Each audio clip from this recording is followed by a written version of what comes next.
Shalom Bapak Ibu Saudara yang terkasih di dalam Tuhan Yesus Kristus.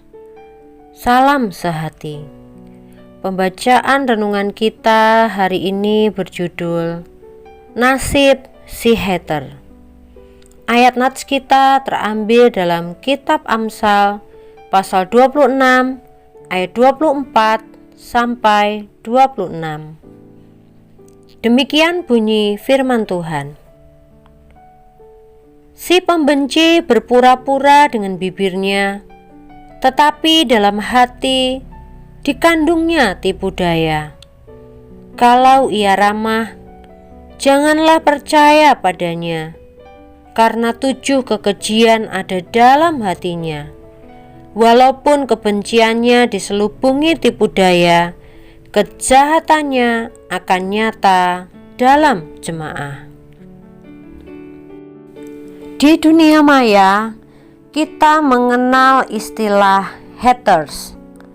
Sesuai dengan artinya, haters adalah para pembenci, yaitu orang-orang yang mempunyai rasa tidak suka yang kuat atau permusuhan terhadap orang lain, serta sama sekali tidak sopan terhadap orang yang dibencinya. Saking kebablasan di dalam membenci, haters seringkali memfitnah dengan keji untuk menjatuhkan nama baik orang yang dia benci. Lee Seung Gi, aktor sekaligus penyanyi, telah menjadi korban haters. Lee Seung Gi juga pernah menjalani wajib militer, di mana dia mulai masuk Wamil 1 Februari 2016 untuk melakukan tugas negaranya selama 21 bulan. Suatu kali muncul sebuah kabar yang tidak sedap. Lee Seung Gi disebut-sebut memiliki seorang anak dari hubungan gelapnya. Bahkan foto seorang wanita yang diduga merupakan ibu dari anak Lee Seung Gi tersebut sudah beredar luas. Padahal perwakilan dari wanita yang identitasnya dirahasiakan itu sudah menyatakan bahwa dia tak ada hubungannya dengan Lee Seung Gi. Lee Seung Gi pun sempat membantah kabar bohong tersebut. Lewat agensinya, Lee Seung Gi mengatakan bahwa kabar tersebut adalah kebohongan publik. Pihak Lee Seung Gi akan mengambil tindakan dengan mengusut orang yang menyebarkan fitnah. Setelah diselidiki, ternyata pelaku yang menyebarkan kabar bohong tersebut adalah seorang wanita berusia 46 tahun dengan inisial A. Wanita tersebut menyebarkan isu miring terhadap Lee Seung Gi di internet. Akibatnya, Lee Seung Gi sempat dibully hingga mendapatkan kritikan pedas. Bahkan Lee Seung Gi sampai disebut sebagai pria yang tak bertanggung jawab karena perbuatannya itu. Suatu hari, wanita yang menyebarkan kabar itu ditangkap pihak berwajib setempat. Setelah diproses, A harus membayar denda sebesar 1 juta won atau setara dengan 11,5 juta. Jumlah denda tersebut dianggap masih rendah oleh netizen.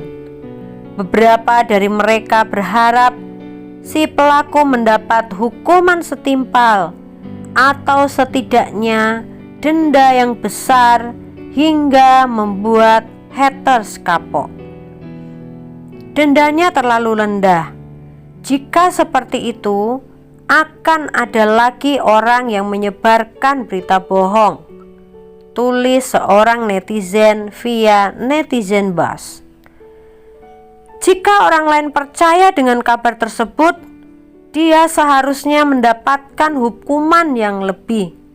Pantas saja banyak orang tak bertanggung jawab menyebarkan berita bohong, kata pengguna internet lainnya.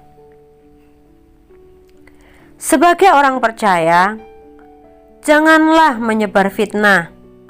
Membenci saja kita tidak boleh. Menariknya, bagaimanapun kita menutupi kebencian, pada akhirnya orang lain akan tahu, sebab kebencian itu akan muncul dengan sendirinya dalam tindakan. Oleh sebab itu, daripada membenci, lebih baik mengasihi, supaya tidak timbul pertengkaran yang akan merugikan kedua belah pihak. Alasan utama mengapa kita tidak boleh membenci tetapi malah mengasihi adalah karena Tuhan telah mengasihi kita, yang membuat kita menerima anugerah keselamatan dan berkat-berkat lainnya. Tidak ada alasan bagi kita untuk membenci sesama kita. Bahkan ada banyak alasan untuk tidak membenci orang lain. Namun seringkali kita kalah oleh satu alasan untuk membencinya. Jangan melihat orang lain dari sisi kelemahan dan sisi kekurangannya, tetapi mari kita melihat orang lain dari sisi positifnya, sehingga kita bisa bersyukur dan kita bisa hidup dalam damai bersama dengan orang lain. Dimanapun kita berada, tebarlah kasih, tebarlah kebaikan, dan biar kasih Kristus mengalir dari hidup kita kepada orang-orang di sekeliling kita. Demikian pembacaan renungan kita hari ini. Mari kita berdoa.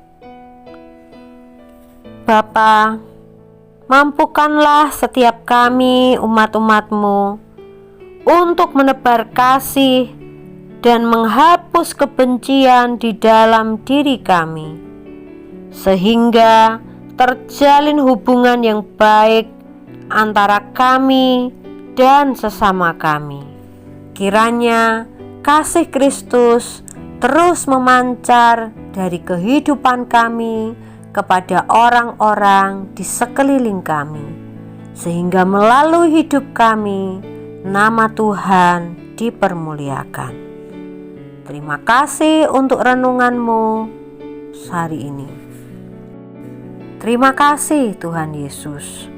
Hanya di dalam nama Tuhan Yesus kami sudah mengucap syukur dan berdoa. Haleluya. Amin. Tuhan Yesus memberkati Bapak, Ibu, Saudara semuanya. Salam sehati.